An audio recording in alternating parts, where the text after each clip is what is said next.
ইতিহাসে এমন এক রাজার কথা আছে যার অহংকার এতটাই বেশি ছিল যে সে নিজেকেই স্রষ্টা বলে দাবি করে বসেছিল।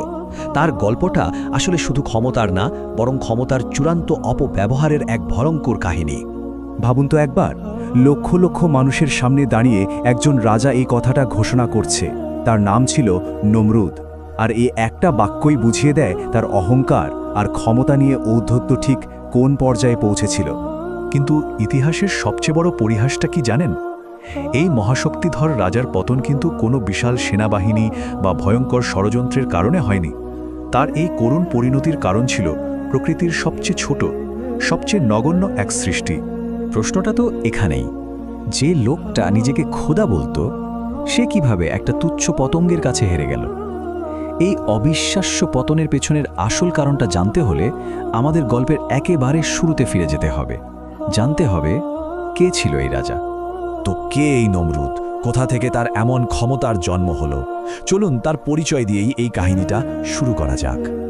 বাইবেল আর অন্যান্য প্রাচীন নথি অনুযায়ী নমরুদ ছিলেন নবী নূহ আহার বংশধর। তবে তিনি কোনো সাধারণ শাসক ছিলেন না। তাকে বলা হয় পৃথিবীর ইতিহাসের প্রথম মহাপরাক্রমশালী যোদ্ধা। ব্যাবিলনের মতো সব মহান আর উন্নত শহর তারই হাতে তৈরি।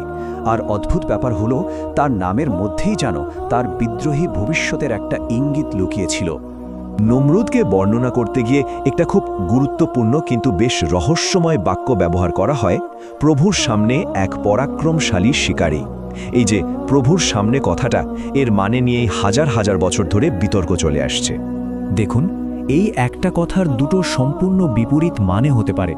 এক, এর অর্থ হল তিনি ঈশ্বরের আশীর্বাদ পুষ্ট একজন মহান বীর ছিলেন। আর দুই, এর মানে হতে পারে তিনি ঈশ্বরের বিরুদ্ধে দাঁড়িয়ে বিদ্রোহ করতেন। এই দুটো ব্যাখ্যাই নমরুদের চরিত্রকে একদম দুটো ভিন্ন দিক থেকে আমাদের সামনে তুলে ধরে। তো এই গেল কিংবদন্তি আর ধর্মগ্রন্থের কথা। চলুন এবার একটু ইতিহাসের দিকে তাকাই। ঐতিহাসিকরা কি নমরুদ নামে কাউকে খুঁজে পেয়েছেন? আর এখানেই আসল রহস্যটা। ঐতিহাসিকদের জন্য সবচেয়ে বড় চ্যালেঞ্জ হল, মেসোপটেমিয়ার কোনো রাজার তালিকায়, কোনো শিলালিপিতে বা সরকারি রেকর্ডে নমরুদ নামে কোনো রাজার উল্লেখই পাওয়া যায় না। তাহলে কি নমরুদ শুধুই একটা কাল্পনিক চরিত্র, নাকি তার আসল পরিচয়টা অন্য কোনো ঐতিহাসিক শাসকের আড়ালে ঢাকা পড়ে আছে? আর এখানেই গবেষকরা কিছু দারুণ যোগসূত্র খুঁজে পেয়েছেন। অনেকেই মনে করেন নমরুদের কিংবদন্তি হয়তো মেসোপটেমিয়ার অন্য কোনো শক্তিশালী রাজার উপর ভিত্তি করেই তৈরি হয়েছে। এদের মধ্যে মূলত দুজনের নাম সামনে আসে, আক্কাদের সারগন এবং তার নাতি নারাম সিন। নারাম সিনের সাথে নমরুদের কিংবদন্তির মিলগুলো কিন্তু বেশ অবাক করার মতো। যেমন ধরুন, তার শাসনকাল ছিল হজরত ইব্রাহিম আলাইহিসসালামের সময়ের খুব কাছাকাছি। ইতিহাসে নারাম সিনও তার চরম অহংকারের জন্য পরিচিত ছিলেন। তার উপাধি ছিল পৃথিবীর 4 প্রান্তের রাজা, যা নমরুদের বিশ্ব শাসনের ধারণার সাথে মিলে যায়। আর সবচেয়ে বড় মিলটা হলো, নারাম সিনের পরিবার ছিল চাঁদের দেবতার পূজারী, ঠিক যে মূর্তি পূজার বিরুদ্ধেই রুখে দাঁড়িয়েছিলেন হজরত ইব্রাহিম আলাইহিসসালাম। চলুন এবার গল্পের সবচেয়ে নাটকীয় অংশে যাওয়া যাক, নমরুদ এবং হজরত ইব্রাহিম আলাইহিসসালামের মধ্যে সেই ঐতিহাসিক সংঘাতের গল্পে। কিংবদন্তি অনুযায়ী এক রাতে নমরুদ একটা ভয়ঙ্কর স্বপ্ন দেখে। সে দেখে আকাশে একটা নতুন তারা উঠে অন্য 4টা তারাকে গিলে ফেলছে। তার জ্যোতিষীরা এর ব্যাখ্যা দেয় যে এমন এক শিশুর জন্ম হবে যে তার রাজত্ব ধ্বংস করে দেবে। এই কথা শুনেই নমরুদ তার রাজ্যের সব নবজাতক ছেলে শিশুকে হত্যার নির্দেশ দেয়। কিন্তু এরই মধ্যে গোপনে জন্ম নেন হজরত ইব্রাহিম আলাইহিসসালাম। বড় হওয়ার পর হজরত ইব্রাহিম আলাইহিসসালাম সরাসরি নমরুদের রাজসভায় তার মুখোমুখি হন। নমরুদ তখন অহংকার করে বলে, আমিই জীবন দিই আর মৃত্যু ঘটাই। এটা প্রমাণ করার জন্য সে একজন বন্দীকে মেরে ফেলে আর আরেকজনকে ছেড়ে দেয়। কিন্তু এর জবাবে হজরত ইব্রাহিম আলাইহিসসালাম এমন এক অকাট্য যুক্তি দিলেন, যা শুনে দাম্ভিক নমরুদ একেবারে চুপ হয়ে যায়। যুক্তিতে হেরে গিয়ে নমরুদ তার শেষ অস্ত্রটা ব্যবহার করে, পাশবিক শক্তি। সে হজরত ইব্রাহিম আলাইহিসসালামকে একটা বিশাল জ্বলন্ত চুল্লিতে ফেলে দেওয়ার নির্দেশ দেয়, যা ইতিহাসের অন্যতম বিখ্যাত একটা ঘটনা। কিন্তু নমরুদের নিজের ভাগ্যে কি লেখা ছিল? তার ক্ষমতার শেষটা ছিল তার অহংকারের মতোই বিস্ময়কর আর অদ্ভুত। বিভিন্ন বর্ণনায় পাওয়া যায়, ঐশ্বরিক প্রতিশোধ হিসেবে একটা ছোট্ট মশা তার নাকের ভেতর দিয়ে সোজা মস্তিষ্কে ঢুকে পড়ে। সেই মশাটা তাকে এমন যন্ত্রণা দিত যে সে প্রায় পাগল হয়ে যেত। একমাত্র মাথায় আঘাত করলেই নাকি তার যন্ত্রণা কিছুক্ষণের জন্য কমত।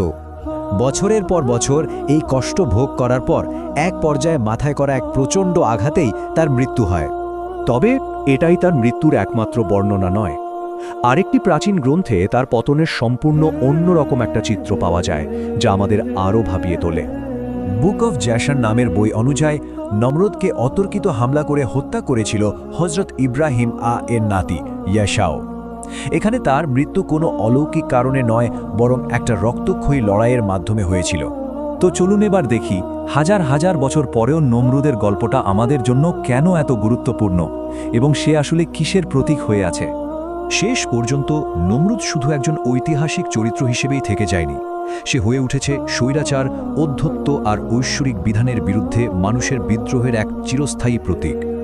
ব্যাবিলনের সেই উঁচু মিনার তৈরি করা থেকে শুরু করে নিজেকে খোদা দাবি করা পর্যন্ত তার প্রত্যেকটা কাজই ছিল ক্ষমতার চরম আস্ফালন। ইসলামিক ঐতিহ্যে একটা দারুণ তথ্য আছে। বলা হয় ইতিহাসে নাকি মাত্র 4 জন রাজা ছিলেন যারা পুরো বিশ্ব শাসন করার ক্ষমতা পেয়েছিলেন, আর নমরুদ ছিল তাদেরই একজন। এই ধারণাটাই তার ক্ষমতার বিশালতাকে আমাদের সামনে আরও পরিষ্কার করে তোলে। নমরুদের উত্থান আর পতনের এই শক্তিশালী গল্পটা আমাদের একটা চিরন্তন প্রশ্নের মুখোমুখি করে দেয়। স্বৈরাচার আর বিশ্বাসের মধ্যকার এই লড়াই সম্পর্কে এই কাহিনী আমাদের ঠিক কী শিক্ষা দেয়? এই প্রশ্নটা আজও পৃথিবীর সব প্রান্তে প্রতিধ্বনিত হচ্ছে।